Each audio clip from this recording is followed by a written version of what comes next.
All right, it is 8:30. I'm going to call the meeting to order. If you'd please rise for the Pledge of Allegiance.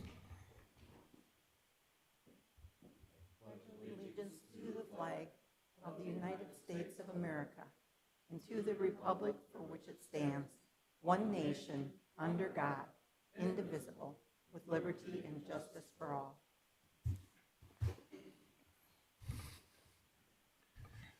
Again, good morning. Number 3 is an invitation for a citizen to schedule time on the commission agenda for an item not listed. Anyone wanting to speak during this agenda item must sign in prior to the start of the meeting. Any requested action items must be scheduled for a future meeting date. And I don't see anybody here that wants to speak to us, so we'll move on to item 4, the approval of the agenda. Are there any changes first? We do need to add an exec session in accordance with SDCL 125-2 for contract negotiations. That'll be at the end. Item 12, it is listed, but the codified law wasn't listed because I wasn't sure at that point last week when we were doing this that we would have one. All right, any other additions to the agenda? Hearing none, is there a motion to approve? So moved. Second. Motion been made and seconded. All those in favor say aye. Aye. Opposed, nay. Motion carries. Item 5 is the consent agenda items. We have approval of the minutes with the documents, approval of the travel request with documents, approval of the personnel action notice with documents, approval of cellular authorizations, approval of the human services report with documents. Is there a motion to approve? So moved. Second. Motion made and seconded. Any questions or comments? Any questions or comments? Hearing none, we will call the roll. Pierce. Aye. Boersma. Aye. Krogman. Aye. Jensen. Aye. Bartley. Aye. Motion carries. Thank you. We also have, under routine business, approval of the claims, and you'll have claims, July Department of Revenue and August cell phones, and the general claims. Is there a motion to approve? So moved. Second. Motion been made and seconded. Any comments on the claims? Any questions or comments on the claims? Hearing none, we'll call the roll. Boersma. Aye. Krogman. Aye. Jensen. Aye. Pierce. Aye. Bartley. Aye. Motion carries. Thank you. Under department head reports, we'll start with Brian with the Highway Department report.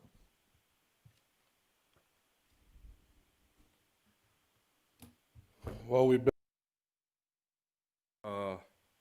so this report got a little lengthy, but it's good that we can get, a lot of our projects are coming to a close here. But I'll start with our structures down south. As much as I've done as a lot of the past meetings, they're moving along. They got bent 3, the piling and the columns poured, and they're going to be working on the cap, and they'll be out of the water on that one and moving their sheet piling to bent 2 to form the cofferdam on that. So we're moving along fairly well on that, and the river's stayed low, so that's helping them out. Like I mentioned in the past too, the south structure is completed. That this needs to be graded out, and that grading will take place when the both structures are done. Brookings County Road 46 and also Brookings County Road 26, I didn't get that in the report here, but the DOT is doing epoxy deck seal on that, much like what's happening out here on 14, and I'm assuming they'll get to 8 this year also, County Road 8. You guys, I don't know if you've been down there, but you see the traffic control they have in place. It's the stoplights and closed down to 1 lane. So the bridge is still open and open to traffic, just there may be short delays. Just wanted to point out on these, this is a DOT administered project. These are the bridges that cross over the interstate. July 23rd, 2020, met with the township supervisors from Parnell and Elkton Township, Moody County Highway Superintendent, and the owners of Golden Dakota Farms. We'll be looking at some permits here later in the meeting. Just wanted to point out to you what we discussed at that meeting. We're basically looking at putting a 10-inch PVC pipe similar to what they carry or transfer natural gas in, and that'll be submerged 10 or a subsurface depth of 10 feet, and I'm very comfortable with how they're gonna cross our roads. No excavation will take place within any of the right-of-ways of any of the entities. All private agreements have been signed with the landowners. Dual wall under our right-of-ways, dual wall through any drainage. So I'm very comfortable with how they presented that to us. I know it kind of came as a surprise to us, but this particular dairy went up and above what the DNR required, and also up and above what we would require as far as not even affecting any excavation within our right-of-way. There'll be 2 spots they cross Brookings County roads, and a few more spots they'll cross townships roads, but like I mentioned, no excavation will take place with any of the entities' right-of-ways. Any questions on that? I know I can discuss this a little further later in the meeting, but I can cover that there.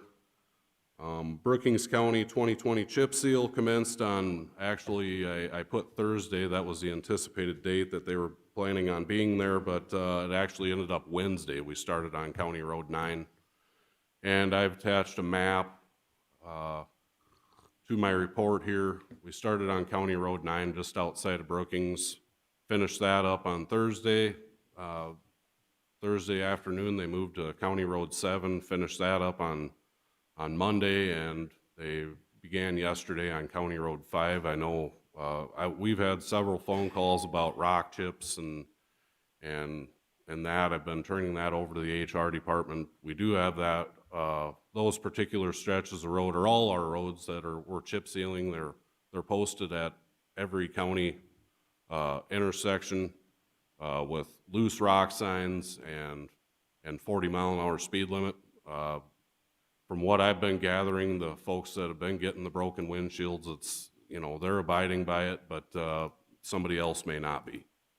So I guess they'd have to take that up with the somebody else that might not be abiding by the speed limit or the limit there. But we do have within our contract documents that the road is to be broomed off with after a 24-hour waiting period and no longer than 48 hours. The contractor broomed 7 the very next day, or broomed 9 the very next day. Same with 7. They were out on Sunday brooming to get the loose rock off the road. He's trying everything he can do to make sure that we're limiting that factor, but until we can get our fog seal down, there's going to be some loose rock on those roads, so we'll leave those signs up until that fog sealing is completed. We had 3 big grants we submitted applications for preliminary engineering to the DOT. Did that by July 31 because due date was August 1st, and we had resolutions earlier this year looking at those 3 structures, and the consideration on those will be by the end of August. We'll know if we get successful applications on those. Our asphalt surfacing project is completed, and we have completed the shoulders. Got a pretty detailed report there. We followed right behind the asphalt crew and doing our shoulder work there, and now all that's striped as of Saturday. The striping crew completed the striping on that, so that's done. And then I guess I got a little redundant there with my chip seal, but the final thing I wanted to look at, I got quotes for a side dump trailer, and they're all kind of right in the mix there. I guess I'm just looking for permission from the board to order we'll be looking at the North American trailer. It'd be a Midland side dump, and it came in at the cheapest at $49,725.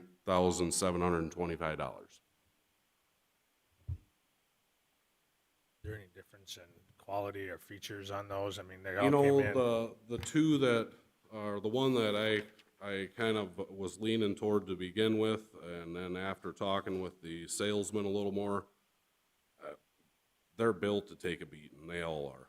And talking with a bunch of guys that, you know, own the Midland, they don't have a whole lot of problems with them. I mean, they're pretty much indestructible. I mean, you can wreck them, but you pretty much gotta wreck the truck along with it. So, I mean, they're all very well built.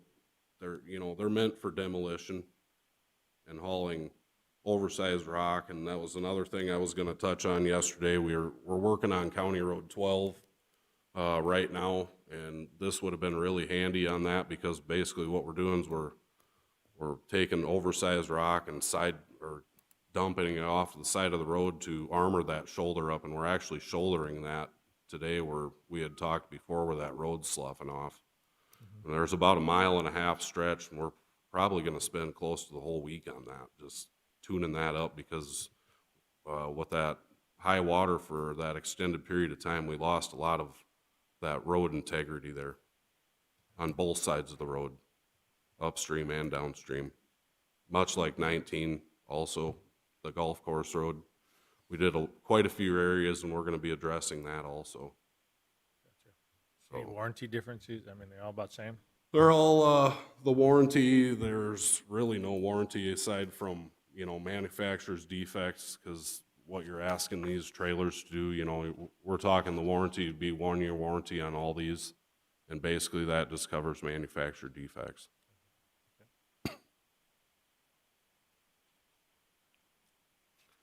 So I did get 3 quotes, Butler and North American Trailer, and then TransSource. Like I mentioned, the North American Trailers came in at about $125 cheaper. I mean, they're all pretty much right in the money on that. Any questions on that? So you want some directions, or you're going to accept a low bid? Yeah, that's kind of my intention, I guess, and that's what I'd suggest to the board. If Any objection? Hearing none, you've got your direction on that. Thank you. Any other comments? Just one on the chip seal. I've actually been doing the observation contractor every day, and I guess I'd just like to point out one thing with this chip seal. They're looking at a 23-man crew is what they employ out there. And last year, if you guys recall at budget time, I brought to you guys the amount of time that it took us to do the chip seal project. Between the 2 counties, we spent approximately 7 weeks. We started on Wednesday, and they only shot out 1 load, but we're looking at finishing up tomorrow, and that's 40 miles. But there again, they're working Saturdays. You know, they're working extended hours. But they also, you know, our crew isn't, you know, we're a few short of that, but we're also able to get a lot of these other projects done that we're working on. And one of the things that I want to get caught up on this year too is we haven't even gotten shouldered what we did for paving last year. So I mean, little things like 12 and 19 come up, those are the things that we can address or have been addressing, why we're also getting our chip seal done for a fairly reasonable cost compared to what equipment, you know, and that's one of the things I wanted to point out to you guys is that that investment we would have had to make in equipment, we're putting to use what we have for equipment already and hiring this done. So I just wanted to point that out. Commissioner Pierce, you have a question? Not necessarily a question, but I just wanted to say that the map that you put in there with the chip seal roads, that was really helpful, and I appreciate your doing that. And I guess I do have a question. On the complaints about the windshields, are we having more of them this year than in prior years? We had a little more extended in prior years because we wouldn't get our rock broomed off right away. And that's why I put it in the contract documents to have it broomed off within 24 hours. I just feel that the residents deserve that. And Not that we've had any more or less complaints. That's something that I'll probably work with Kristen on, just so I have that knowledge. I think I myself have only heard of 3 so far. I know one of the individuals that I talked to on Friday had busted out a side window on his pickup. And that was due to a semi-truck passing him and throwing the rock into his side window. So it is something that I'll be looking at, and we'll look at that a little closer. But the roads, as far as once they get them broomed off, there's little to no debris getting thrown out. So it's very, very quick to have that rock broomed off the next day. They're trying to limit the amount of rock they're putting down, which is helping us out, keeping our costs down, because they have to do that initial brooming. Thank you. Questions, Commissioner? I guess Judson? at the end, you'll be able to figure out the cost per mile. Yes. Yep. Yep. And if you guys recall, that too is, within $400 or $500 a mile that a contractor do it compared to what we would do it. But there again, we don't have that initial upfront cost of machinery. Any other questions? Anything else, Brian? That's it. Thank you for your report. Sheriff Marty?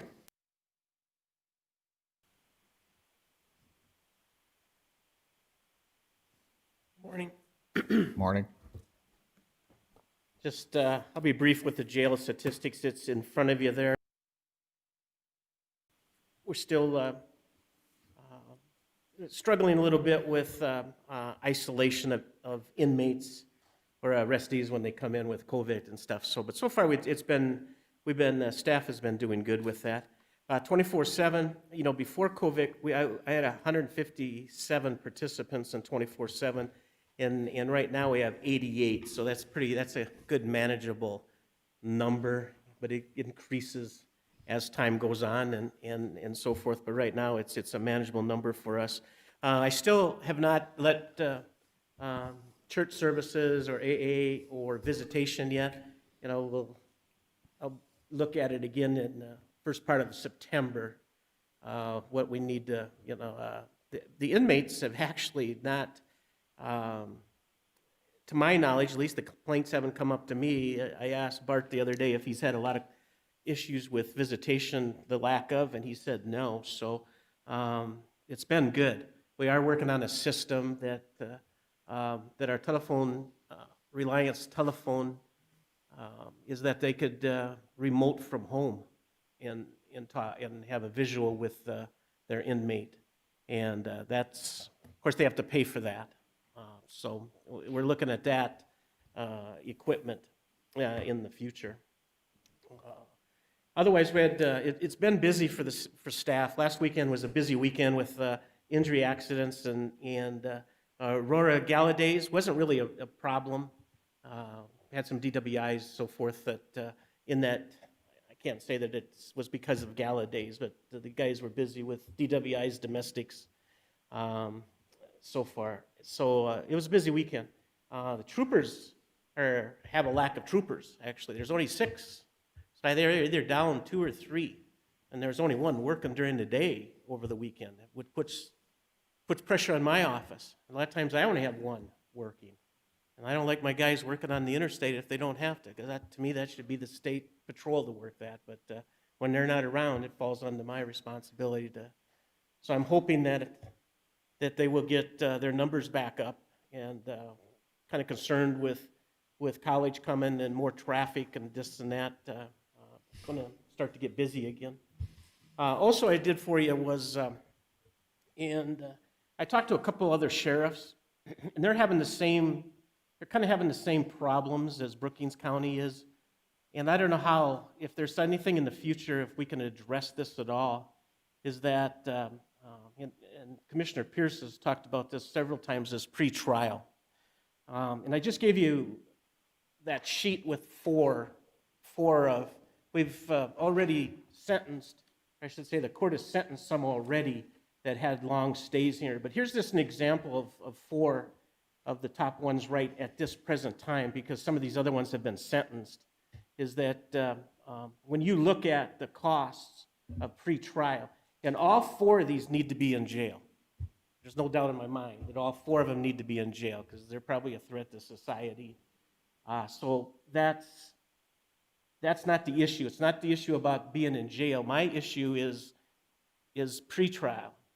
What can we do to speed pretrial up? Now, I know COVID was part of the reason, but we can't always we can do things up in the courtroom to spread people out and juries and things like that, and I think they're trying to do some of those things, and maybe Dan can elaborate on some of this stuff. But here's just an idea of the top 3 or top 4 as what the county spent on, because it's not just, I figure about $85 a day to hold an inmate in our county jail. And it might be on the low side right now, $85. But then you talk about CAA as court-appointed attorney, you talk about court attorney fees and outside housing, because 2 of those were housed in Falk County for a while because I was over full.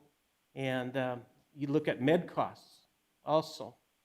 And just to kind of give you an idea, there's 4 right there would have cost the county to hold these 4. And you look at the current day stay, the top 3 are over a year in here before. Now, that 3rd one down is going to be sentenced August 25th. I think on 393rd day, he pled. And now I'm waiting for pre-sentence investigation to be sentenced. So now you wait another month for a pre-sentence. But it's not just in Brookings County. I talked to Connington County, a couple other ones. Everybody's kind of experiencing the same thing. So it's not something that's just here in Brookings County. It's other. So I don't know if there's anything we can do it's just something to think about. So enough of gloom and doom. Anyway, security at the courthouse is going well. The court system has done a good job of scheduling magistrate court. I hope they will continue doing that. Instead of having 75 and 80 come in on court date, they've got those numbers down. So I was having 2 run security on Monday mornings, but I was able to bring that down just to 1. And so we're saving some money there. And he's been able to handle people coming in and so forth. So as far as I know, talking with court security people that are doing it, that things are running smooth over there, and we've not had any issues. So I hope the court will continue to monitor magistrate court and not, because I think it's easy on the state's attorney's office too, not to have all those coming in at once. So anyway, so that, any questions? Any questions for the sheriff? Commissioner Pierce? Not so much a question, but just as a comment. I'm always concerned about pretrial detention because our system is set up that that's not the way we're supposed to be working our justice system. And I realize we have very little control over that. Basically nothing, except for we need to be talking about it and need to be vocal so everybody understands what a problem it is. And our state's attorney, Dan, is our advocate in front of the court to be able to argue, we need to get this case moving. And I don't think it's the state that's necessarily the holdup, but other than Dan arguing for us and us being vocal about the problem that it causes, that's all I think we can do. But I think it's important that you bring this type of information to the commission. Yeah. And another thing, we are going to have a sheriff's conference. It's limited in September. And I'm going to bring it up with the other sheriffs too. And I brought it up the attention to one of our legislators locally, if there's anything we can do, if the legislator can do anything. But, they have, the inmate has a right to speedy trial, and that's 180 days, right, Dan? 180 days. But a lot of times they waive that. My thing is they'd probably rather be in county jail than the penitentiary, And so that's just me. But I'm just trying to show what, and again, these 4 need to be in jail. There's no doubt. I mean, state's attorney's office is good, and the court system's good that if I can put them on ankle monitoring or someone, we do that. But there are certain people that need to be in jail, and I'm not saying they should be out. They should be in jail. But it's just, And it's costing us a lot of money. So Yeah, if anyway. I could just comment too, I mean, if we look at these 4 individuals here, 2 are charged with second-degree murder, and then the other 2 are charged with rape charges that carry a maximum penitentiary of life, okay? And so when we look at that, I can tell you Dalton Langer violated his bond because after he was charged, he got out of jail, went directly to the victims and contacted the victims, okay? So we put him back in jail. These other 2 are charged with second-degree murder. These are the 2 individuals that are charged in the starvation death of the minor child. And then this last individual, this Tim Huddle, is charged with first-degree rape, again, a charge that carries a maximum of a life sentence. And so when we look at those cases, the defense attorneys are going to try and do everything that they possibly can to not only get their client the best possible defense, but also make sure that no one can then file a habeas petition as a result of their defense and try to get them in trouble saying that they didn't do as much as they should have done, okay? And so what does that mean? Well, it means that the motions, the discovery, the private investigators that are hired, the psychological evaluations that are done, all of these things just take a lot of time. And with the COVID happening, we weren't able to conduct these jury trials as often as we probably would have hoped, and that's not anyone else's fault. That's just kind of what the cards we were dealt this year.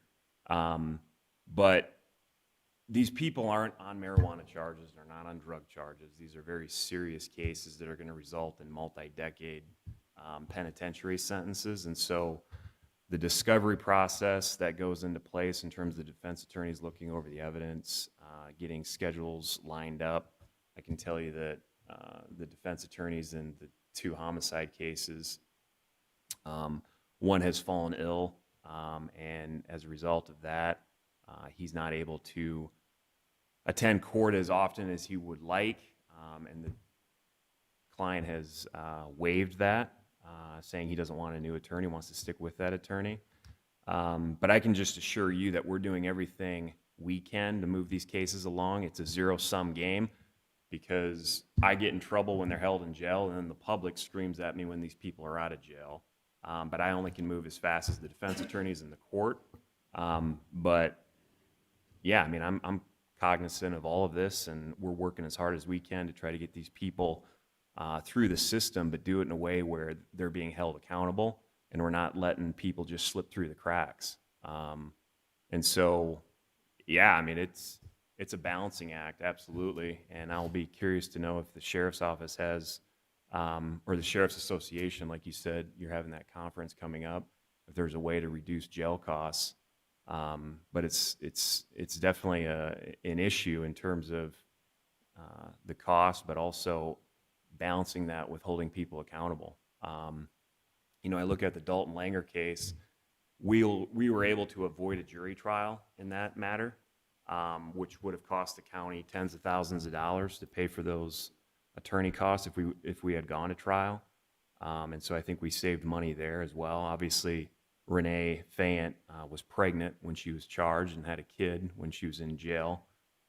You know, that was something that certainly added to the cost there. So, yeah, I mean, it's an ongoing issue, absolutely. But as you stated, this is something that other counties certainly deal with as well. But I'm always happy to take questions or concerns that the commission may have about trying to reduce these costs. But just realize that there's a public safety component with this as well. Okay. And the only thing I'd have to say about that, Dan, is I do understand all that. Every time a defense attorney's coming in and their client's been in jail for more than 180 days, and they're asking for another continuance for this, that, or the next thing, which is the defense attorney's job, okay? So that's not a criticism of what the defense attorneys are doing, that part of your argument to the court opposing all those additional continuances is, Judge, this person's already been in jail for 270 days and it's costing us a lot of money and we need to get things moving. Sometimes the only thing a defense attorney can do for their client is drag things out, and I'm thinking you're watching that. So thank you for that. Okay. Marty, anything else? No, that's it. And I understand everything thank that you. Dan's talking about.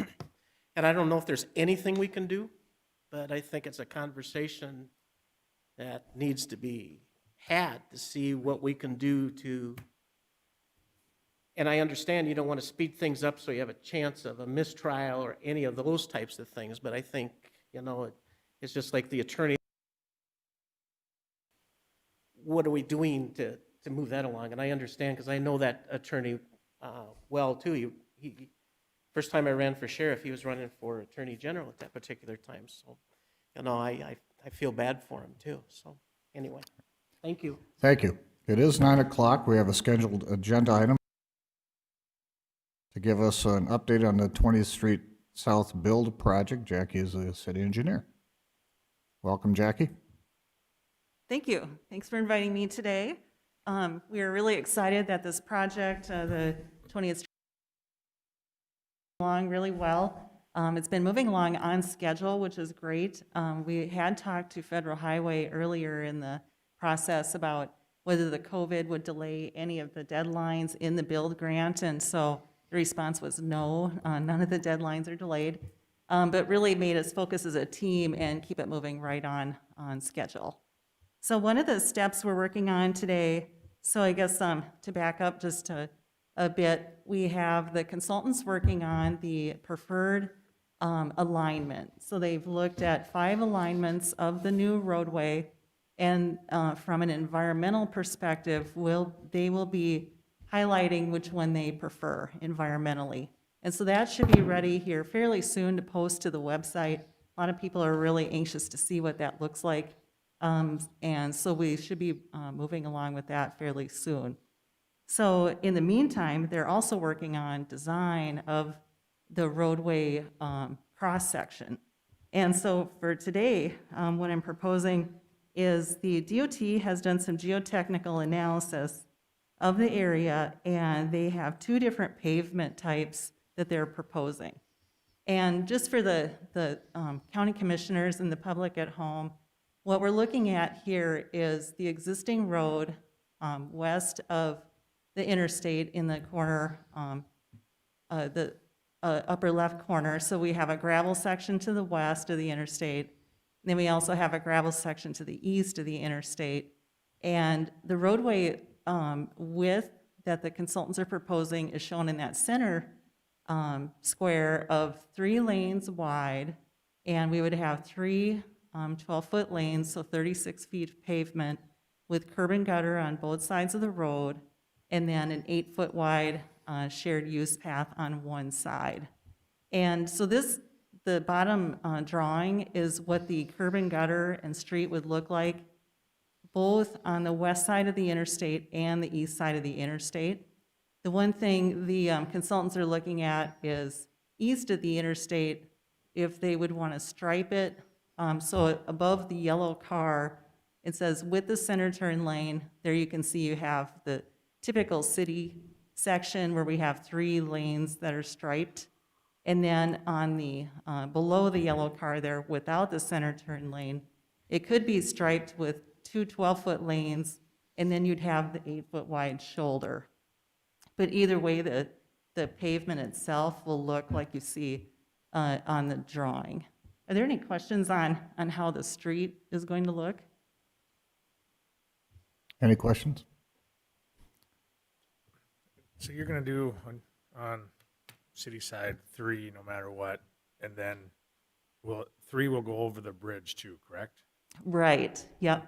Okay, so does that then make it mandatory for us to have 3 all the way to there, or can you narrow it to 2, and then when we get to the To the intersection of right. 34th there, that we then make it a turning lane, and so a turning lane to the right to widen that corner a little bit, or is that an option, or does it just need to be 3 and 3, and what are your thoughts on that? My understanding at this point, we're really early in design, is that the roadway will look like is shown there with the 36 foot of pavement, going all the way from 22nd to 34th. So that'll carry all the way through with the curb and gutter. But it could be striped, I believe, east of the interstate if we just wanted 2 driving lanes, but then you'd have the outside kind of just pavement, 8-foot wide of pavement. They're going to call it a shoulder, but there's still curb and gutter there. So it really won't change from a curb and gutter urban section to a non-curb and guttered rural section. The street will all have curb and gutter all the way to 34th. Okay. But it'll stay that same width. And so that's what is in the design, and I believe that's what they would propose from the Federal Highway meeting there. There's capacity analysis and all that for future lanes. So it won't change into a rural type section, but the striping could be changed as far as I'm understanding right now. On the west side of the interstate, we decided yesterday, we're just going to stripe it with the 3 lanes, but I think east of the interstate, if the volumes are lower, you could just have the 2 lanes, but the road itself would look the same.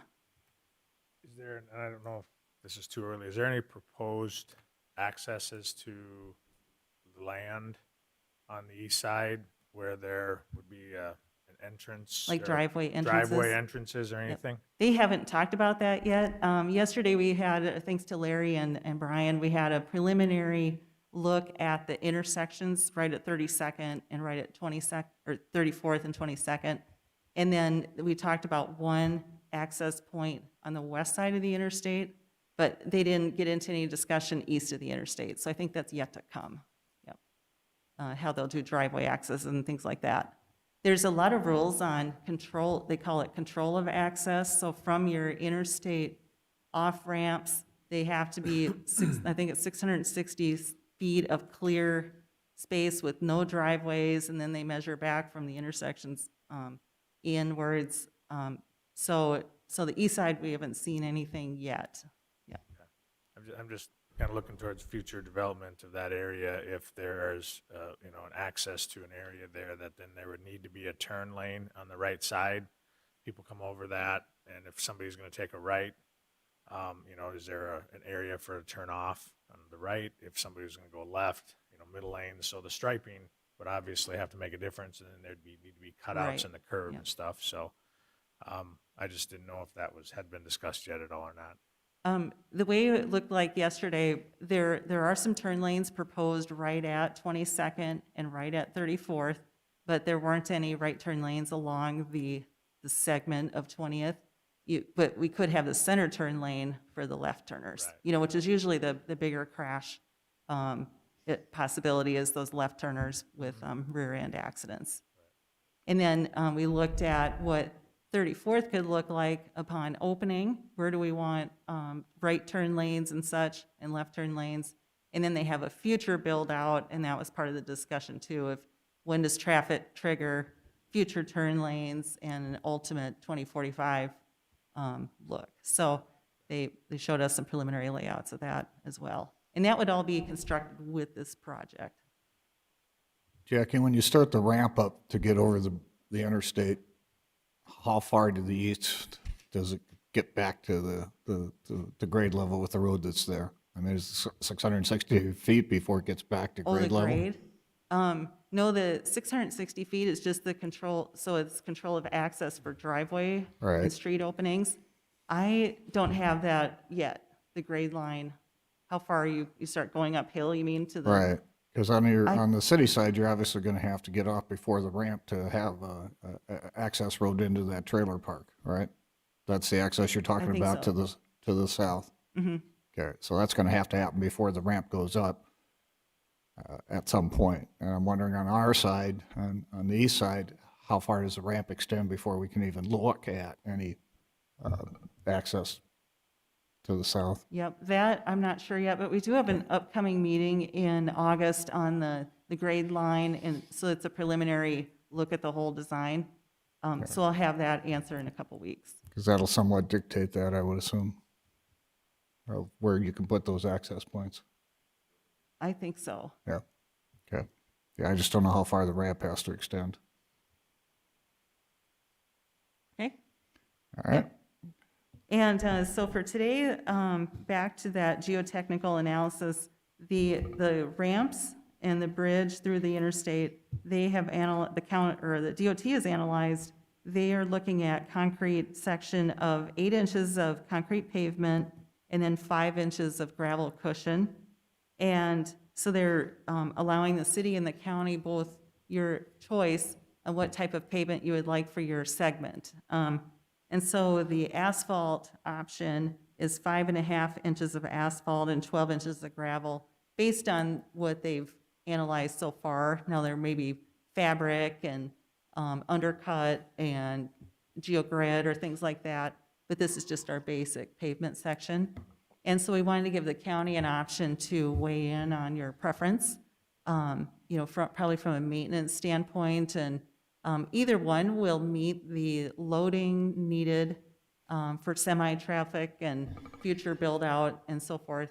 But these are the two proposed from the DOT Geotechnical Office. I guess I would have to rely on both Larry and Brian to give us some advice on that.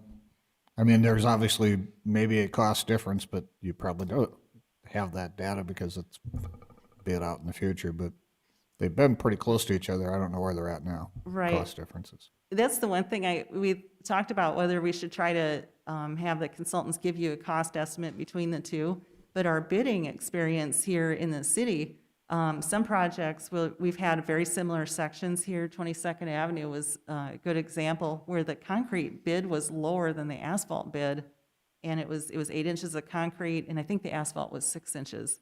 And so our experience in Brookings, sometimes concrete is really a great price, and some years asphalt's a really great price, just depends on the price of oil and what other projects are going on. So they may be very comparable, I guess.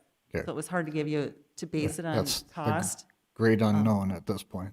Okay. Has the Yeah. city just made a decision on what their section will be? We're looking at concrete for our section. Comments from Brian? As it blends Until I see into, the cost, I'm not comfortable giving my suggestion. I mean, concrete obviously has its benefits, but so does asphalt as far as maintenance. how about how it blends into 34th? What's that? How about where it joins 34th, which is asphalt? We're gonna have to take the whole intersection up to make it concrete, or the whole intersection gonna be tore up anyway, even if it's asphalt? They will repair 22nd and 34th with the same section that exists right now. If the new roadway is concrete, it'll just go up to the intersection, but prior to the intersection. So we won't rebuilding either intersection out of concrete. Does that answer that question? Yeah, I kind of was wondering about the transition from one to the other at 34th. Do we have any idea of what our gravel base is right now, currently on that road? Are we gonna have to add a large, On 34th, no, what would, On 20th. Oh, on 20th? 20th? the township road, The township road, do we have any idea? there's nothing there. It's nothing, it's, The road is, so, I mean, is there anything, there's nothing there, so there's no previous base there. I know it's not traveled because it goes to a dead end. right. Is there, so we're basically rebuilding the gravel base from scratch. Yep. Okay. Any other questions? Could you just tell us, for those of us who have no experience like me in this, what's the longevity on the concrete and the longevity on the asphalt? Like on concrete, on 6th Street, we probably have the most experience where they've been trying to replace the pavement. You know, it used to be 30 years was a lifespan, but now concrete pavements can go longer than that, 40 years and such, if you do joint maintenance. Asphalt roads, many of ours in Brookings, they're from the 1900s. You know, we have maps way back where we mill and overlay, and pretty rarely do we do a reconstruction. So you can get a lot of years out of an asphalt road just because you can do your crack sealing, chip sealing every 7 or so years, and then mill and overlay can be perpetual, really.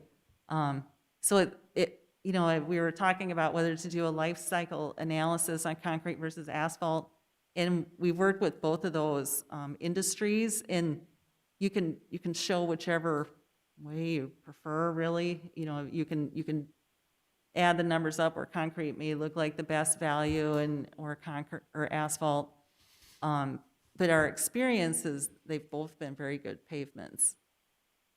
Is there any concern over settlement on the I mean, The geotech office, after we had a lot of discussion over the embankment needed for the, up to the bridge, that they are recommending that we start the project, we would bid it in September 2021, we would build the grading and the ramps and everything in 2022, but not pave it until 2023, because there's surcharging, or everything needs to settle with that 17-foot embankment. That's quite a process, I guess, getting that surcharging completed. So the risk on pavement settlement is probably the same either way, whether it's concrete or asphalt. So they have talked about stretching out that timeline, because I don't build off-ramps and interstates, but the surcharging thing is kind of a science from the geotechnical standpoint. So either pavement would have that settling and surcharging before they would pave it. Just a quick question on the curb and gutter on the east side. It's traditionally, that's not urban, it's urban on the west side, obviously, but curb and gutter runs any of the runoff, then instead of just off the road on the ramp, it's going to take it to an exit point somewhere. How's the drainage figured out for that? It's all going to come down to 34th? They'll have storm sewer within the project, and there's also some drainage ways on the east side, east of the interstate, that they're modeling. So we have floodplain that they're modeling, and then also the current drainage. And there's a whole standard for the DOT design on drainage, but I believe it'd be collected in a storm sewer system. I don't think it would just, but we haven't seen that yet, so we're really early on just establishing our pavement type, grade line, and then we'll come back with a 30% cost estimate, and I think they'll have some storm sewer estimated for that. So you're going to tie the storm sewer into the city's storm sewer system? Because we don't have one out there that I'm aware of. Right, it would drain into the natural drainage system that's already on the east side of the interstate. Oh, So there's okay. some It's not going to tie channeling. into the city's actual storms? Not to sewer. the west, Okay. no. It wouldn't cross those basin boundaries. So what's on the east side of the interstate will likely stay east, what's on the west side will stay on the west. Okay. Or in a very general way. And they are looking at some detention within one of the loops. They're still kind of analyzing all that. Brian, do you have any issues with snow removal with curb and gutter on the east side versus not having it? I mean, most of the places you plow do not have gutters. Correct. I guess that comes a maintenance issue if we use our salt sand, and obviously we do. So we'd be responsible for the maintenance of that storm sewer if we were to get our material in there. Or I guess who would be responsible for the maintenance of the storm sewer? Because we don't have storm sewer sections within any of our county roads. We don't, That's- yeah, that's a great question on the maintenance. We've talked about that with DOT. They haven't got as far as developing those maintenance agreements yet. I think it'll be one agreement with 3 parties, with the DOT, the city, and the county all signing. And then each party is maintaining what's in their jurisdiction, is my understanding at this point. Brian, is there any maintenance difference when it comes to salt and sand on asphalt or pavement on that section, as far as deteriorating it? No, it's about the same. Okay. And I'd like to ask Brian, and I know you said you'd want to see the cost first, but let's assume, as Jackie said, that the costs are pretty similar. If the costs are pretty similar, asphalt or concrete, which Asphalt, asphalt? because I can maintain it with the equipment I have.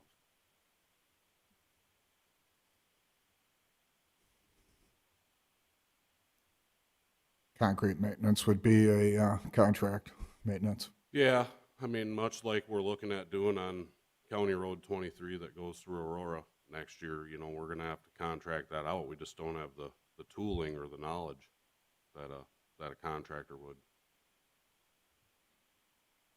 Hopefully that'd be a few years down the road. That section's 20 years old. Yeah. Jackie, where would the limit be? Would it be just at the limit where the on-off ramp is on the east side? The, Where the, say it's concrete over top of the bridge, you get to, where would the cutoff point be? I think it's from, I didn't bring that with me, but I think it's the west, between the west ramp and the east ramp.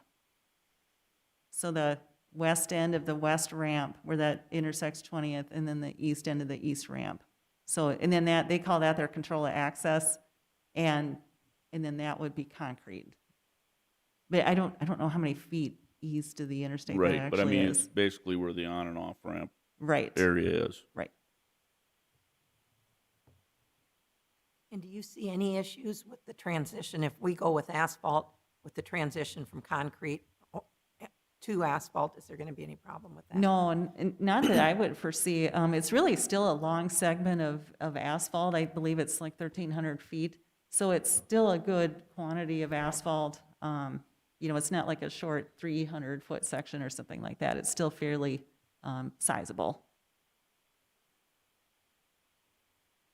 So it's about 1,300 feet from the east northbound ramp to 34th, Yep, just from my estimation off Google Maps. and the DOT is 660 feet from the center of the interstate, or is it from the east edge of the exit ramp? The The- 660 feet that we talked about before. That's just for the control of access, but I don't think Right. that's the same as the pavement location. I'm probably intermingling a couple different regulations that they have.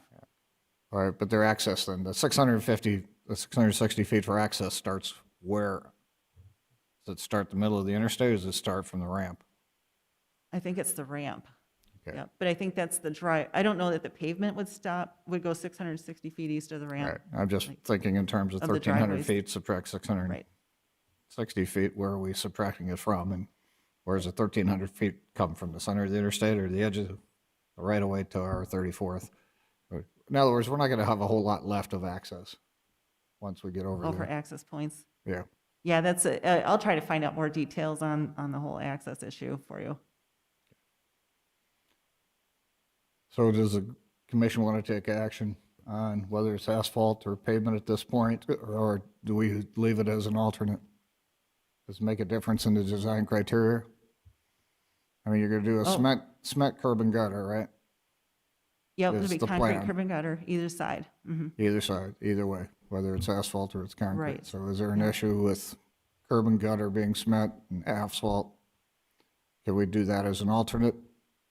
The DOT won't do alternates. We've They already won't. debated that. Okay. The city, we'd like to do alternates because then it gives you all those options. We Right. have a base bid for grading, and then we either have a concrete alternate or an asphalt alternate. The way this is set up, they choose one, you design it, that's your project. They've already declined that method. Okay, at this point then, Brian, your recommendation is still asphalt? Well, I guess the only question, I know that we looked at those models yesterday as far as what we would have to be looking at the 34th Avenue to end up looking like, say, you know, in 2027 to 2020 or 2045. But that being reliant on the potential growth out there. So if there's not the need for us to redo 34th Avenue to accommodate for the increased traffic, that I know that was one of the things Larry and I had talked about yesterday with you guys, but if the need is there, I'm assuming there's going to be a lot of growth. Is there any potential that the city would annex that? Yeah, that's a good question. We don't know the timeline of annexation. Generally, that's driven by the developer when they'd want to be annexed into. And I left yesterday is we're looking at deciding a pavement type here, and we don't even know the potential growth that we could be looking at. Yeah, we're looking at models similar to what we looked at yesterday, but we would be essentially redoing 34th Avenue to accommodate this future development. And I guess that's one of the questions I got is if this is going to be a urban section, I guess the least amount of maintenance in my eyes would be best for the county. And that's why asphalt I can maintain, but if we're looking at this projecting out 20 years, we're looking at a totally different situation on our 34th Avenue. And if I don't have to maintain it, much like our concrete through Aurora, I would actually go with concrete. Okay. I'm going to ask Bob a question. I'm going to put you on the spot here, Bob. Obviously, the city has a growth plan. Do you have any idea if it, or Jackie, either one of you, if that includes that annexation there? When they did the gravel pit application, they gave us a preliminary plan on what they would like to do in the future, but all that hinges upon it being annexed into the city, because the county requires 35 acres per resident. So as far as we know, approximately 20 years after the gravel pit was in existence is what their plan was, to mine it out and then turn it into a development. So we're talking 20 years before that would happen? as Well, far as- probably now it's probably closer to 15 years. Okay, It's been 15 in years. existence for a while. Jackie, are you familiar at all whether the city's growth plans include that area? I believe the comp plan does identify what the future use is, or that's right, Angela was involved in that whole process. I believe they have future uses for that area. Is that? Yeah, what I'm so the recalling? 2040 comp plan for the city of Brookings includes that gravel pit area as kind of low-density residential, potentially mid-density residential. But it is considered as a part of potential growth for the It is. city That was my for question. the 2040 plan. Because I haven't seen, we don't have the map here, so that was my question. So if that's the case, then Brian, you're switching more to concrete. Just due to the fact of looking at the lifespan of asphalt, in my experience, with proper maintenance of chip seal and crack seal, you're looking at about 20 years, where concrete, you know, you might not have to be looking at doing maintenance for 20 years. And I would say that that's a good consideration as well, to give some weight to what the city is anticipating for their preferred section. If 20 years from now, the potential for the city to annex that piece of roadway exists, what the city prefers also can have some weight on our decision-making, so. Yeah, because at that point, they would take over maintenance in 15 to 20 years if the developer develops property. And Right, if they ask request for to be annexation. annexed, right.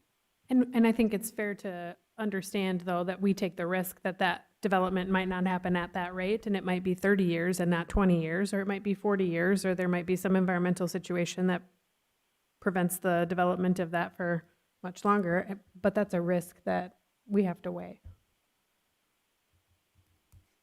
At this point, the city would prefer concrete if that were the case. So we have to give some consideration for the continuity of that. Commissioner Pierce? I had a question based on what you were asking before, Mike.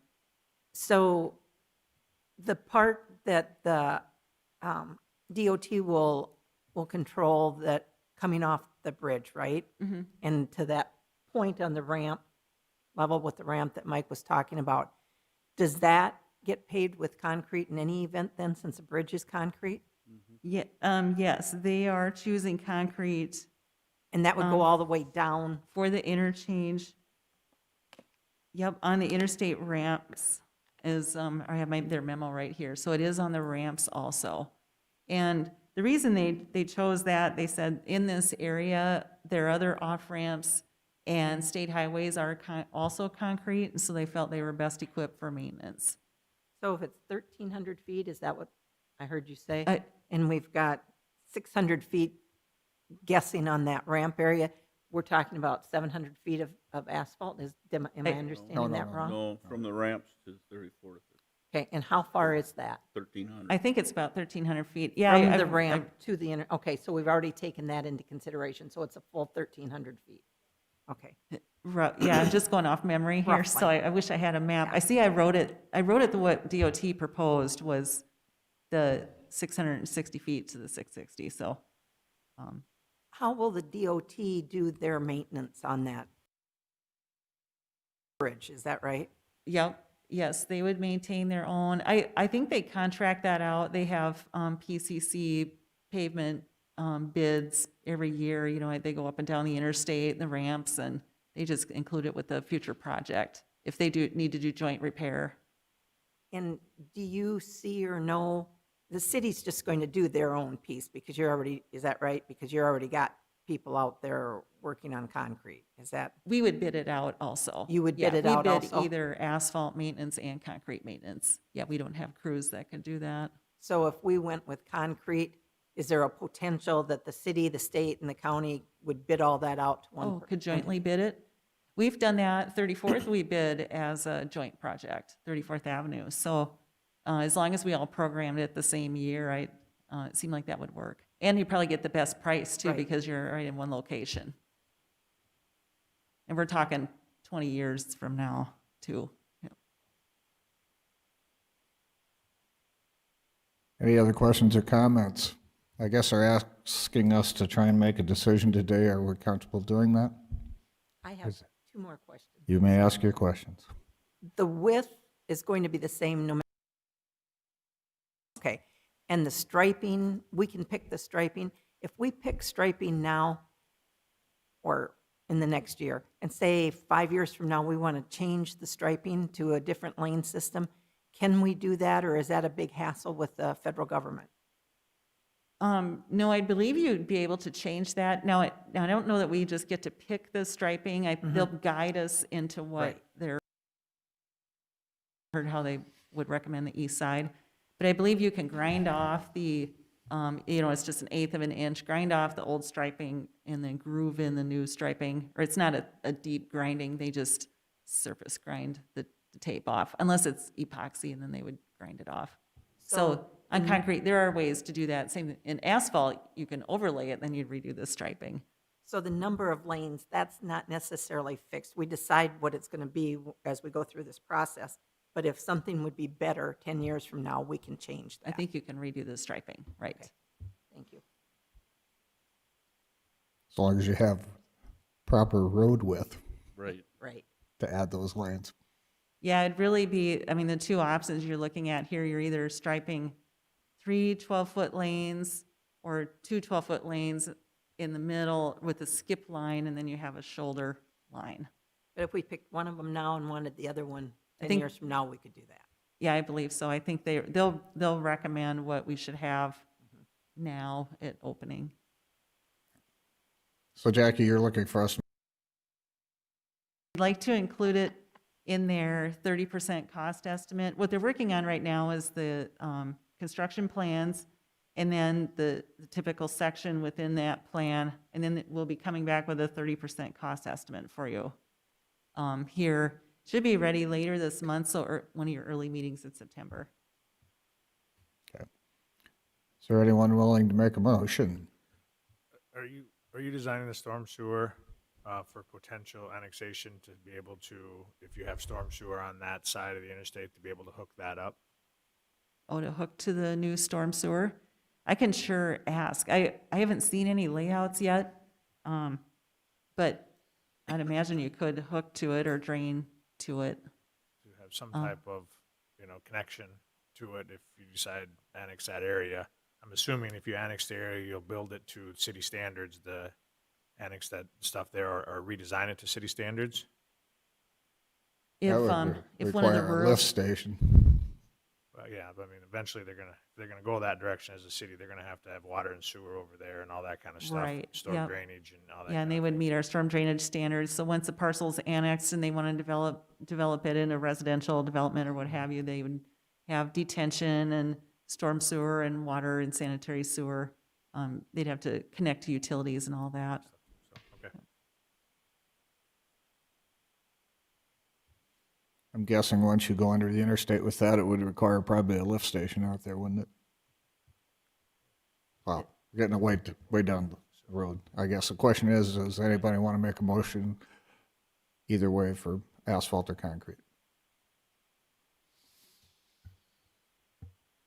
Yeah, I guess I'll make a motion to move forward with concrete.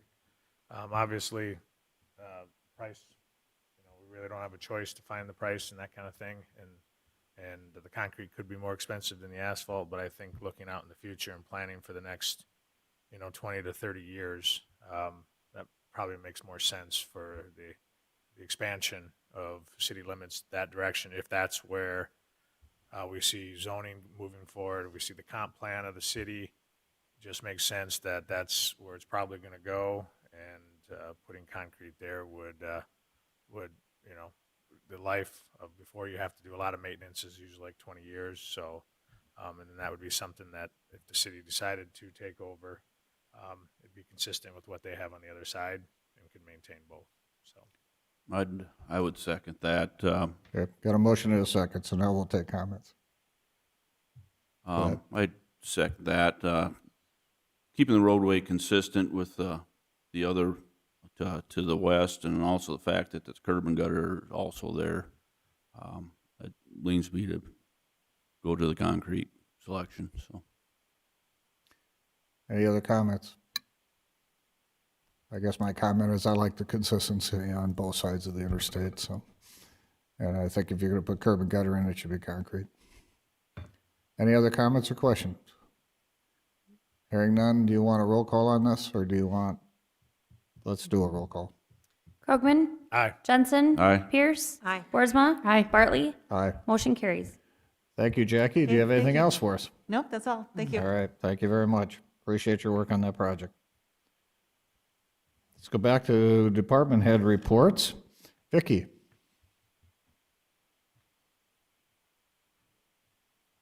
The finance office report.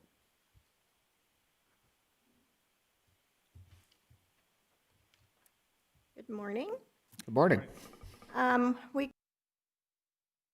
We had record title transfers again in July, and so we continue to have a lot of people in.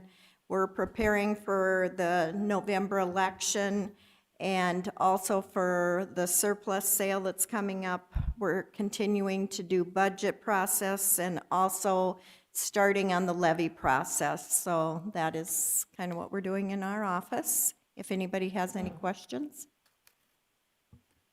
Any questions from anybody? I just have one question on the elections. And maybe Jenna knows the answer to this, but is the state going to do anything with mailing out absentee ballot applications? No, they already did that one time. They do it, they send those out one time. The application asks the individuals, which ballots at that time they would like to receive. Those applications are good for 1 calendar year. So in the next month or so, we'll be doing some press releases to just encourage people, if they can't remember if they requested the general ballot, to call our office and we'll let them know. Okay, so that's already been taken care of. Yes. Question? I had a question, Jenna. How the fall election, will all the precincts be open then, or have you working on workers for those areas? Or? I anticipate that it's probably going to look very similar to what we did for the primary election, although we will be opening one more vote center in the city of Brookings. But I anticipate that we will probably not be opening the Sinai vote center nor the Arlington location. But we would keep Aurora, Elkton, White, Bruce, Volga, and then add 3 locations to the city of Brookings instead of 2. Thank you. Thank you. Any other questions? I have a couple Commissioner of Pierce. election questions myself. When does early voting start? Early voting begins Friday, September 18th. September 18th? And the deadline for people to register to vote is when? Monday, October 19th. And is there any difference in South Dakota between absentee voting and mail-in voting? Are they the same thing? It's the same thing.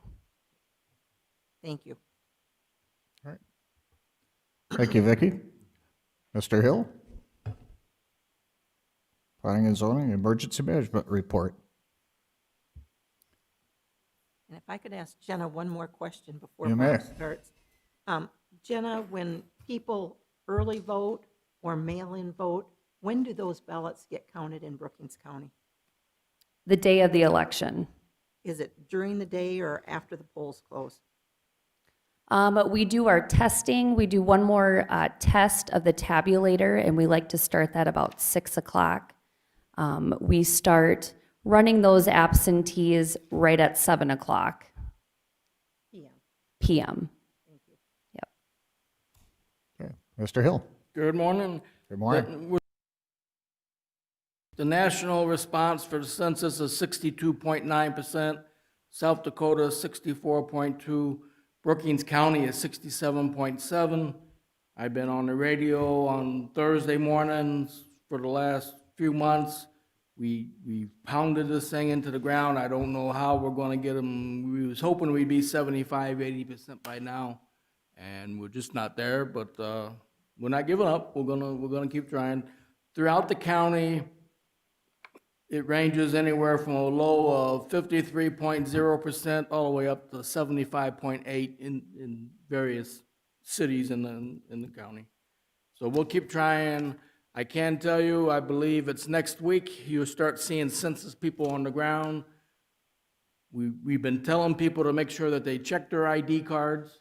If someone's knocking on your door, you check their ID, make sure it's the Department of Commerce, the federal ID card. They should have a business card. If you're uncomfortable letting anybody in your house, you can call the 1-800 number to the Census Bureau to make sure they're legitimate. Or you just step outside and talk to them outside. They'll be bringing their little iPad or miniature computers with them, and they'll fill all the information out right there on the spot for you.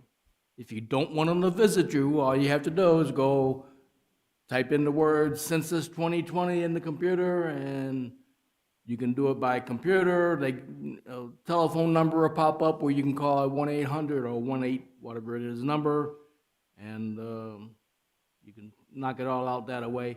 Some people that's completed the census will be getting phone calls, and that's just to update anything. Don't be overly upset with that.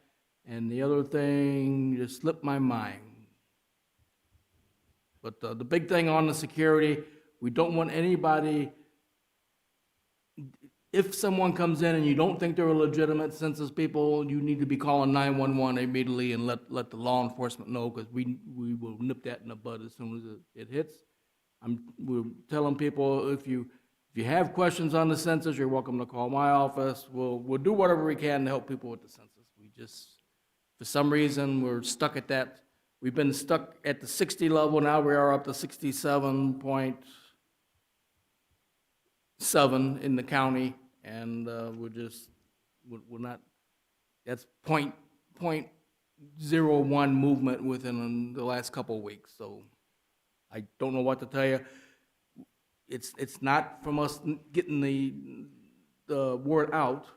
I mean, obviously it's an AM radio station, but that's where most people that hopefully listen to, and the radio station's playing it on their FM channels too, and we spend our census money on advertising, so we'll see. But they'll be coming around, and the census people, if you don't answer the door the first time, they will keep coming back. I presume that they're going to have like door hangers on there where there'll be a 1-800 number for you to call if you do miss them and all that. So we'll Bob, just, when you talked about they'll get a phone call, who's the phone call from? United States Census Bureau. How do people identify that that's a legitimate call? Because well, by all means, the phone's going to be spoofed and all that. It's just the thing that I had slipped my mind was they're also going to do a mass emailing. Anyone in the United States that they've got their email for, the U.S. Census Bureau is going to do a mass emailing. So you may very well see an email pop up. Of course, half of those go into the spam box. But if you do get an email, my emails that come in from the census is from census20.gov. Okay, but I'm going to go back to the phone call for just a second here, if I could, because if I'm at home and I've already filed it online and I get a call and they say they're from the Census Bureau and want to ask questions, how do I identify?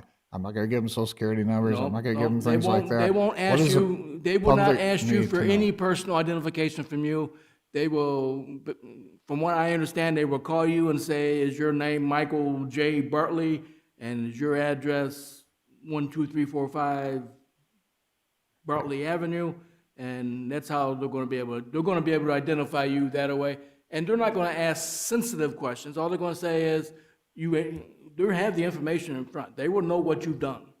They will tell you, well, you submitted it April 22nd, 2020, and we just wanted to double check to make sure to see if you had any changes in the household or anything as of April 1st. Because I'm one of those people who'd probably hang up on them. So. By all means. Well, and they expect that. They Well, expect yeah, it's a question of trust. So what I'm trying to get out there to the public is you're saying that it's okay to take that. They'll have your information. Yeah, There's don't no other ever- way to identify it other than let them talk to you. If they try to get identifying information from you, such as your age or your social security number, hang up.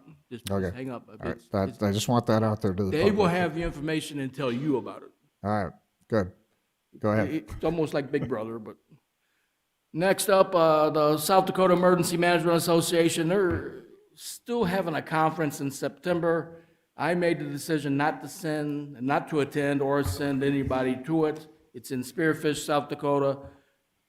Every other conference that I'm aware of from the emergency management side has been canceled. To me, it's just not, I did a risk analysis on it, and I talked to the Office of Emergency Management out of Mitchell, my coordinator, and it just not worked. I made the decision not to send anybody to the conference this year for that one. Ray Lynn attended a mass fatality training last July 21, 22. The importance of mass fatality training, of course, is if we do have an incident where we have an airplane or a bus accident or something, we would have to open up a family support center.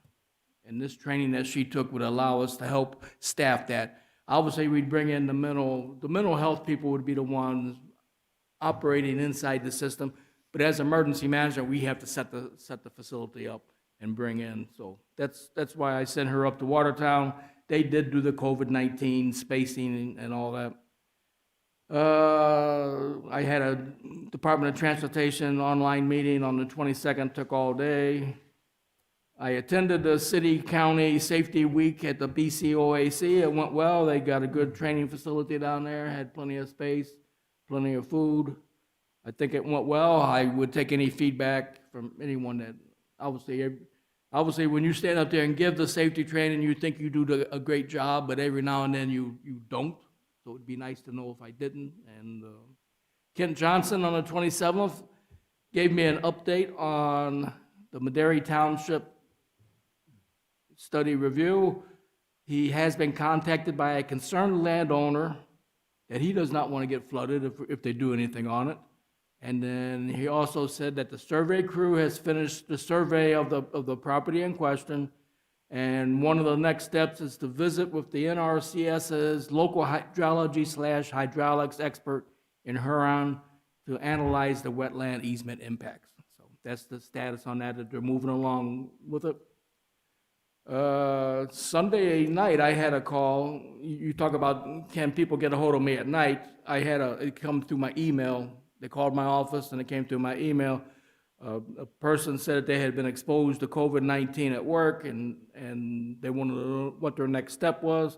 I gave them the South Dakota Department of Health's 1877 number, and that's about all we can do. We've got a county-wide siren test scheduled today at 1 p.m. We've got a planning meeting scheduled for this evening. I'm taking an online presentation on Wednesday or Thursday. We got a PPCC meeting on August the 13th that will be at noon on Zoom. And our local emergency planning committee meeting will be held on August the 20th. That will also be on the county online system. The ad hoc drainage committee plans on meeting August the 24th from 9 to 11. Right now, we are working on trying to get some COVID information from the state and county highway departments for the meeting. And I will also give that ad hoc committee an update on the Madera Township study. and my quarterly report was submitted to Pier on time. Any questions? Any questions? Commissioner I have a Pierce? question. I'm not sure it's for Bob, Okay. but he's part of all of that. The coming from the state to counties, who is watching that for Brookings County? Is that going through your office, Bob? or- No, ma'am, that is going through, as far as I know, the finance office, and we have got a meeting, you know, I do my quarterly report, where I get reimbursement from FEMA. We've got a meeting on Thursday to look at that report to see, do we take the reimbursement from the Federal Emergency Management Agency, or do we refuse that funding and switch it over to COVID for a certain time period? And the state is guiding all those discussions with the finance office. Thank you. Thank you. Okay. Thank you. Dustin, we'll get you up here next for the Brookings County Outdoor Adventure Center report.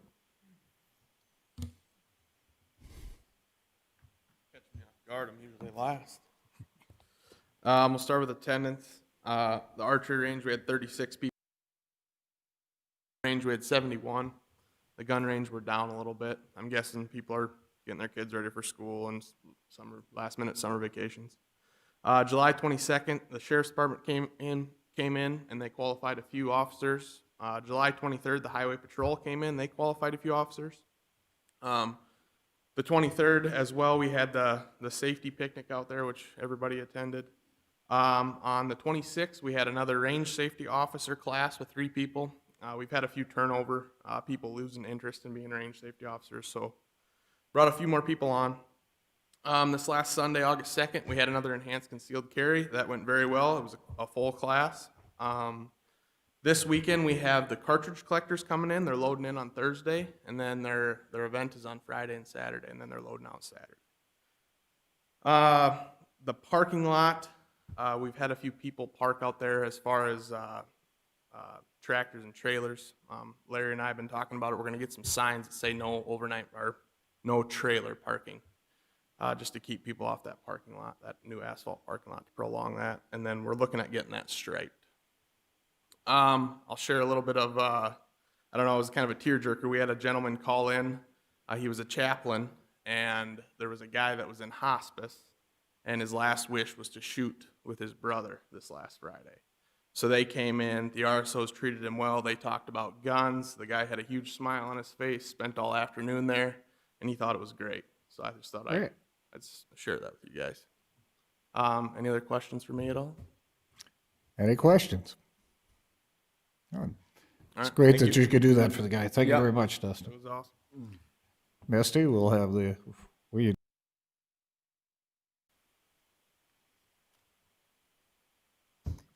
Good morning, all. Good morning. I we're finished spraying for our first run, which we were late because of our winds and all that, everything we dealt with. Now we're currently spraying cattails along county roads, just to try and get rid of some of the cattails, and then as soon as that chemical gets down into the root, another week to 10 days, we should be able to go by with, or the county employees should be able to go by with the boom mower and mow them cattails down. So that way, in event we get snow, that snow will be able to, they'll have more to work with, the snow plows and stuff. So if you see brown cattails out there, it is us. We are using an aquatic chemical, rodeo, along with aquatic surfactant. We'll do the best we can. Hopefully, another week and a half, we'll start back spraying for weeds. And I'll have 2 truck drivers, 1 ATV driver, and myself spraying. So hoping for a good fall, we can get our job done. But otherwise, I don't have anything else. Any questions? Are there any questions? Thank you very much, Misty. Thanks. I think we've covered. Move on to our regular business. Item 8. A is an action to approve agreement number 20-41, an easement for use of county road right-of-way made by Golden Dakota Farms LLC in Parnell Township. Is there a motion to approve? So move. Is there a second? Second. Motion made and seconded. Any comments or report, Brian? Much like I mentioned earlier, met with officials from Parnell and Elkton Townships and the Moody County Highway Superintendents and the owners of Golden Dakota Farms LLC dairy located in Moody County in regards to a permanently buried manure transfer line being installed by Golden Dakota Farms LLC that passes through the above-mentioned governmental jurisdictions. The installation of this particular transfer line will not be within the right-of-way lines mentioned of any of the entities aside from where the line crosses under the road. When the boring the road, the excavation will not take place in any of the right-of-ways of township or county jurisdiction. Easements have been granted between the private landowners and Golden Dakota Farms LLC. Measures were taken by Golden Dakota Farms LLC above and beyond what was required by the South Dakota DNR.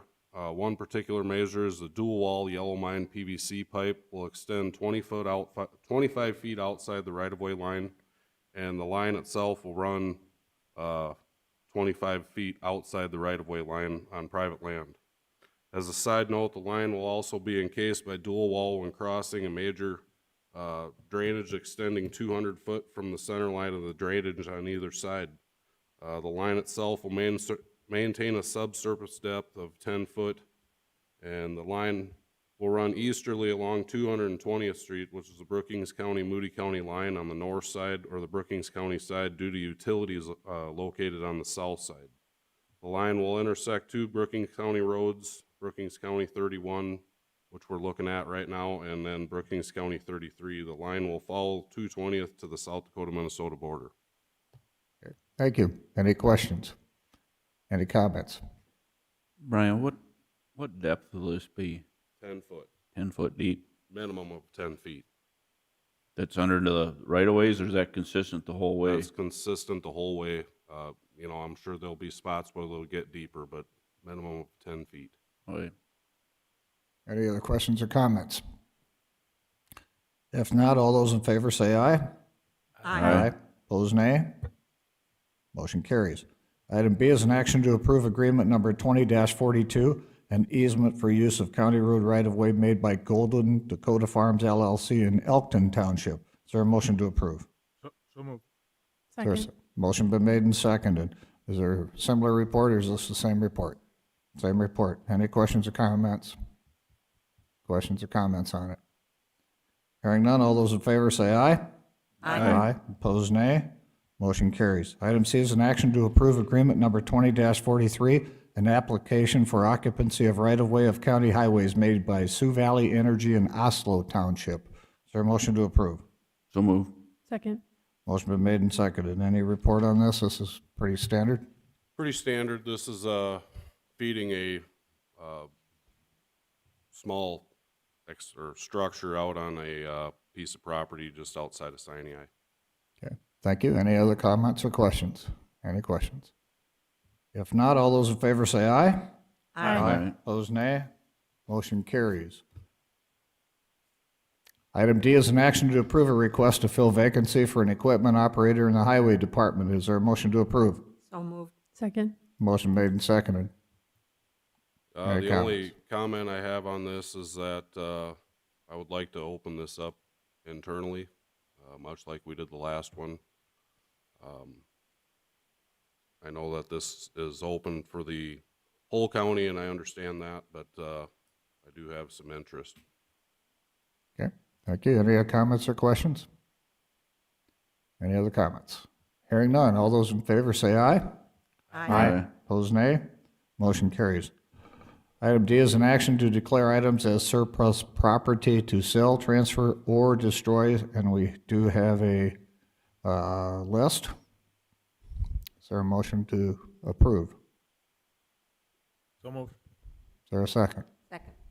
Motion made and seconded. And you've got the list in front of us here. Any report on that, Jenna? Anything you'd like to let us know? Nope, this is just a long list of items that each department would like to get rid of. And then I've broken down the list of items that we could sell, potentially sell, and then the items we will just destroy. I think there was one item that another department was able to utilize. All right. Any questions? Angie? Jenna, on all of the different computers that are in that list, are they all past a usable life, can't be refurbished? Any of that Correct. kind of Those stuff? Okay. items come from Sean. Sean might have a little bit more to say about them more than I, but as far as I know, they're just for destruction. I had a question about that. We recently at our office kind of did this same thing. We replaced all of our computers. Then on those old ones, we pulled the hard drives and there were a group of kids that build computers that wanted parts off of them. Have we reached out like to schools or whatever to see if anybody wants parts off all that? I have not, but we could do that. For the most part, all the computers are beyond their usable life. Some of them are just dead. Some of them are just no longer worth it to maintain. We do pull all the hard drives and memory from them, and as well as anything else that could potentially be useful down the line. In the event a power supply goes bad, I have a couple on hand from these machines. Otherwise, any county data remains in the county until we destroy the hard drives themselves in accordance with data destruction policy. Would what's left of the computers have any value for an educational institution where kids are building computers or no? I'm sure there's tinkering that could be done, but any failures beyond basic troubleshooting, it'd be pretty useless. We have some where some resistor somewhere in the motherboard went out, and without a microscope and electrical engineering training, you're not going to figure out how to fix that thing. If they're looking for paperweights or to make, I've considered a computer throne made from them, but otherwise they're So how do we destroy these? Do we take them to a landfill or the computers themselves go to the landfill. The hard drives I typically hang on to, label what they came from, and after some time, basically after the data itself is stale and no longer needed, I take a wedge hammer to the hard drives until they shake like a rattle. Okay. I didn't know if the landfill was taking electronic equipment right now. They are, as far as I know. I try to take care of if there's any monitors or anything like that that may have mercury in them, to let them know that, so they put that. I believe they have a specific storage bin just for things that may contain or do contain mercury. But the rest of it is silicon and various metals. Okay. Any other questions? All right, we have a motion and a second. All those in favor say aye. Aye. Opposed, nay. Motion carries. We'll go to the Commission Department Director's report. So I heard from, I think, the majority of you about wanting to schedule a tour. I think Brian had reached out to me about scheduling another tour to go at roads, bridges, sites, and whatnot. Brian had suggested waiting until late September, early October, when projects are wrapped up, or at least close to being wrapped up. So I'd like to get something on your calendars now, because I know as time goes on, things do tend to fill up. So we're kind of looking at maybe one of the last weeks of September or that first week of October. We do have a commission meetings are September 22nd, October 6th. I know last year it took a couple of days. I know we did a day and or an afternoon and only got part of the way around the route, and then we came back and rescheduled for a second day. So maybe we want to set more time aside, one whole day to get around to where we need to be. Could powwow back in Brookings for lunch and then head out again. Does anybody have a preference? What were you asking for, a day? Or? I'm asking for a day, yeah. End of September, early October. If you typically keep Tuesdays open, the 29th would be a non-commission day. Yep. 29th works for me.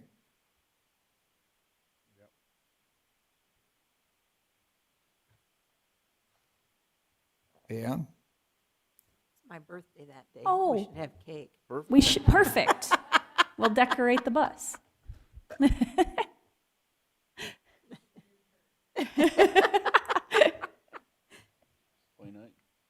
29th? September 29th. Well, that's for your 29th birthday anyway, right? Exactly. That's what I thought. Tentatively, we'll put it on the 29th. And I'll reach out and see about getting a beta bus like we typically do. SDACC Fall Convention is September 13th through the 15th down in Sioux Falls. I do need to submit our registration to get a claim in for the next meeting in August. So I do need to know who plans to attend and then who needs. I do have hotel rooms for both Sunday and Monday nights at the Ramcoda in Sioux Falls reserved.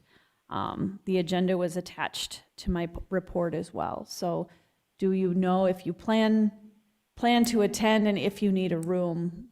That's what I need to know right now. I will attend. I do not need a hotel.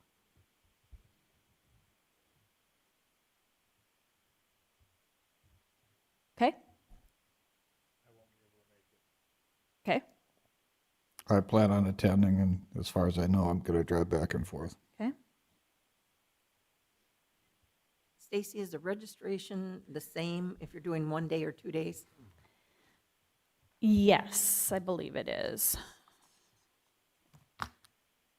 I don't think they have a 1 day option for it. I plan on attending Tuesday for sure because I'm part of a panel thing. I'm not sure about Monday, and I don't need a room. Okay.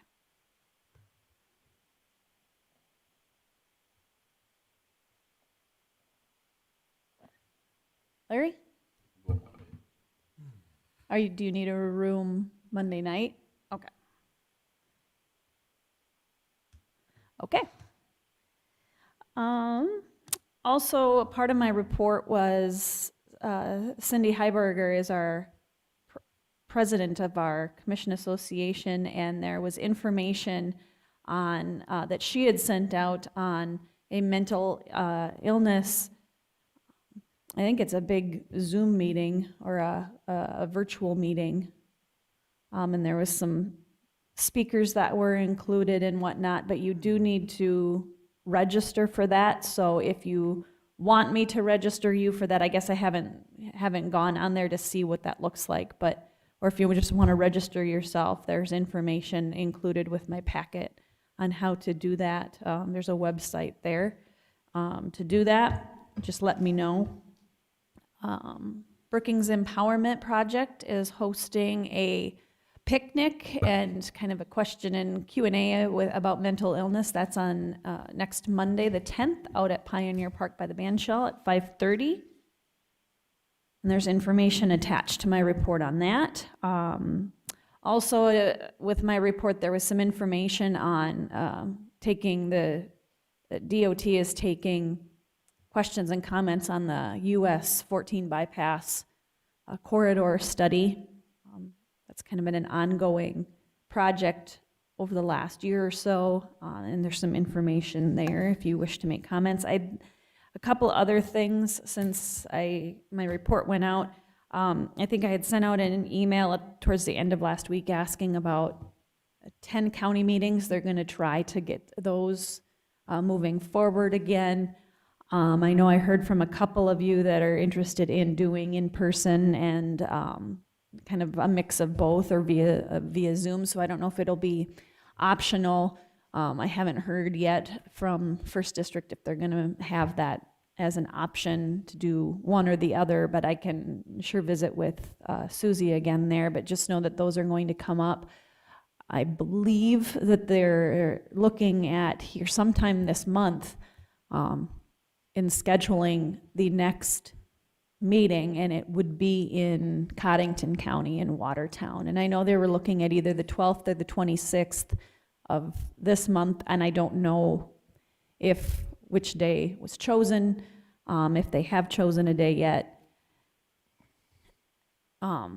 The 12th is next week, so I know schedules fill up, so I don't know. I think my comment was I'd prefer the 26th because it's a little bit further out, because I know people's schedules fill up very quickly, and giving everybody a week's notice is a little difficult with that. So we'll see. I'll just kind of keep you informed and posted on what's going on with that.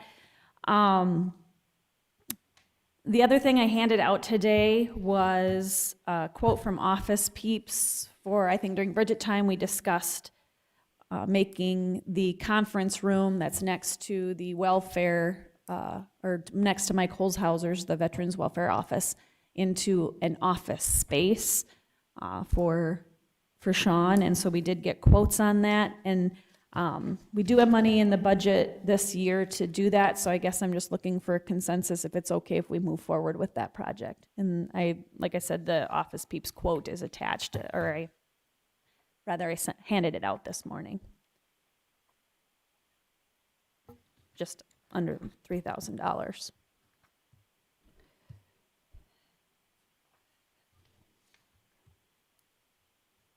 These would be desks that are consistent with desks that we have in the rest of the building? Yes, they would be similar to what we have in the other offices up on second floor.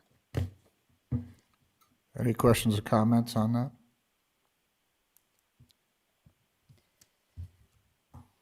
Without objection, you can move ahead. Okay, and then lastly, just some upcoming dates. 4-H Achievement Days is kind of going on as we speak. Unfortunately, the kids are bringing things in and taking them home at the same time, and there's really no public events happening with that, but I'm kind of been paying attention. If you watch Facebook and know folks, it is happening, and I see kids that are getting ribbons, so at least I think people are still able to participate at some level, so that's nice. I discussed the picnic, BEP picnic on Monday, CDI golf outing. I think most of you are signed up for that. That's next Thursday, next week. Registration starts at 10 o'clock and the golfing starts at 11. Labor Day is fast approaching, September 7th. Offices will be closed that Monday, and then the convention, as I'd already discussed with you. And that's all I know for now, unless you have any questions for me. Any questions? Hearing none. Thank you for your report. State's Attorney's Office report. Yeah, after the sheriff's report, I guess I need to submit a chart of the tens of thousands of dollars that I have saved the county since taking office. So I guess I'll submit that maybe in a couple weeks. But other than that, everything's good. All righty. We'll do commissioner reports. I'll go backwards this time. I'll start with Larry.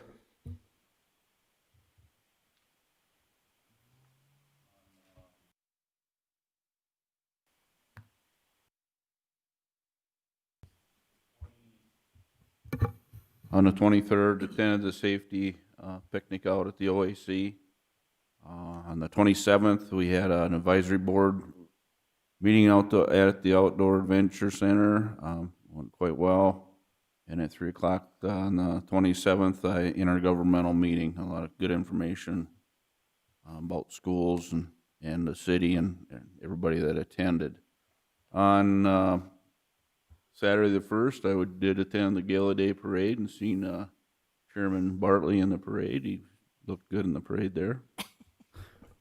Yesterday on the 3rd, 20th Street overpass, we had a meeting at 1:30 with the engineering office, and last night I did watch some of the 4-H rabbit show.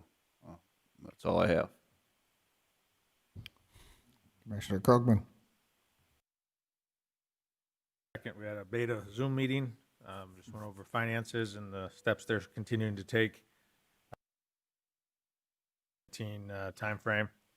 Ridership is definitely down, but it has increased slowly and stuff, and they're continuing to try to watch cost as much as possible. You know, their riderships may be 60%, 50 to 60% of what they would normally be seeing now. So down quite a bit. And so they're looking into, obviously, the funding options that are out there for relief from the, whether it's CARES or transportation, DOT, and different stuff like that for those transportation groups. And so she's compiling loss of income, expenses, all that kind of stuff, similar to what every other agency is doing to try to see if there's some reimbursement to make them whole. So they're doing everything they can. It's wearing on them, I'm guessing. She talks a lot about a lot of work, but mentally it's straining on all the workers out there of transporting and making sure everything's safe and continuing to do a good job to transport our county citizens. So that was on the 22nd. 27th, had a BCOAC meeting. It was well attended out there, and just went over numbers. Just took care of a few decisions that need to be made. Had some discussions through the operating agreement with RSOs and different things like that. And got a report from Dustin, so that's going good. And then on the 27th, we had a quarterly strategic planning meeting, which was attended by SDSU, Brookings Utilities, Brookings Health, city, county, that session where we just kind of update everybody on what's going on and that type of stuff. And got a good update from President Dunn about preparedness for the students to come back. We got a nice update from the city and all of their construction projects that are going on in the city and around the city and that kind of thing. And then, we just kind of gave our where we're at with the jail expansion and where we're at with our bridges and different stuff like that. So good meeting. I think it's well worth our time to go there and discuss with other entities our projects, and so we can kind of plan and ask questions and stuff. So I think they'll be calling another one of those here next few months. Usually quarterly is what we try to get it done by. Stuff too. So that's it. Mr. Boersma, your report. At a conference and Stacy to talk about the upgrades to the finance office. The 23rd was a safety picnic. And then on the 30th, we did our domestic abuse shelter first of 3 budget meetings. So that's it. All right. Commissioner Pierce. We had a BEDC meeting. They have for Al Hooten's position from the 146 applicants down to 6 people to start doing the interview process with. Eventually, we're still working on what that process is going to be, but there will be a public meet and greet kind of thing where maybe some of you will be interested in attending that and talking to some of the candidates. There was a lot of reporting from the different members on how they're dealing with COVID, and I think you're probably hearing that at each of the different meetings that you're going to. On July 23rd, I attended the Joint Powers meeting. We had some conversation. I'm not calling this station right. I call it a charger station, but is there another word for that, Stacy? Yeah, the electric car charging station, yes. There was the city did an open house for that, which I had attended and told you about last time. But the city took kind of a beating on social media about that electric charging station and whether or not that was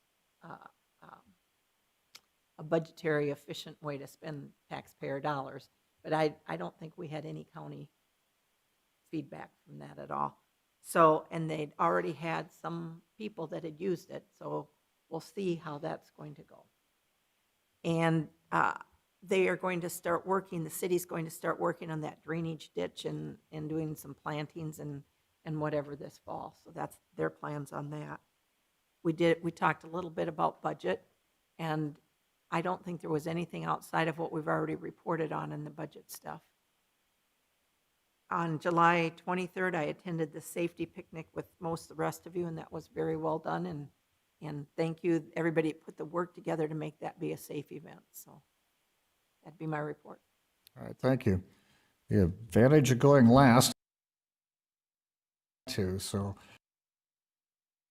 and the safety picnic. And Bob, you did a good job. I just wanted to let you know that since you were looking for feedback. I thought you did fine. And the only suggestion I would make next year is everybody has to sit up to the front instead of the back. But you handled that well. You moved, you moved forward, and everybody could hear you just fine. So it worked out really well. There's been some COVID calls at 3 o'clock Wednesday calls. I've attended a few. Bob has attended most of them. I think he's only missed one, and I've missed a couple.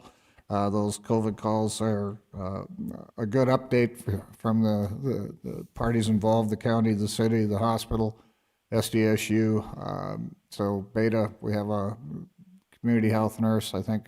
I'll forget a few, but the calls are getting shorter and shorter because the information is already out there, and we're just kind of waiting to implement it with SDSU. I did notice over the weekend there were some cars in each of the parking lots of some of the dorms, so they are starting some of the move-in with the students. And again, that's a gradual move-in. It's not a one-day deal. The football team won't be carrying things upstairs. They have to do their own, so there's a lot of detail that went into SDSU's preparation for this, and I think the more information we get out there to the public, that hopefully we can calm some fears of the large influx of students in the next few weeks. But they are doing it on a plan. They have a plan. They are executing their plan. They put a lot of work and effort into it. So we will just see. It's obviously, as everybody knows, COVID is a fluid situation, and we just have to deal with it as it hits us. But there has been some good planning with that group. Did attend the Aurora Gala Days. My grandson and I were in the parade with my truck, and he knew an awful lot of people on the parade route because he goes to school with them here in Brookings that come from Aurora. So it was kind of interesting to have him hollering and screaming at him, more with him than me. So it was interesting. And that completes my report. So we're going to move on to an executive. You can read me. SDCL 125-4 for contract negotiations. That's what it is. Is there a motion to move? So moved. Motion been made and second. All those in favor say aye. Aye. Opposed, nay. We will take a 5-minute recess and convene an executive session.